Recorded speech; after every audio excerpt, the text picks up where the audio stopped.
हाँ के एलोपैथिक में के गर्भवती का ऑपरेशन किया जाता है क्योंकि महबल सख्त होती है, यानी बच्चेदानी का मुंह सख्त होता है तो ऑपरेशन की जरूरत पेश आती है।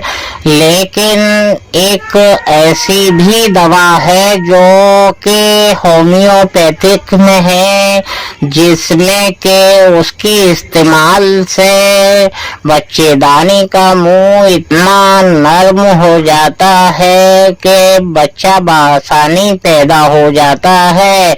और अगर के तरी की कमी हो तो ऐसी दूसरी एक दवा है जिससे होम्योपैथिक की ही, जिससे के तरी भी पैदा हो जाती है और बच्चा बआसानी पैदा हो जाता है। अगर कोई भी ऐसा प्रॉब्लम है तो हमसे मिलें और दवा लें और यानी के गर्भवती को खिलाएं तो यानी ऑपरेशन की कोई जरूरत नहीं पड़ेगी।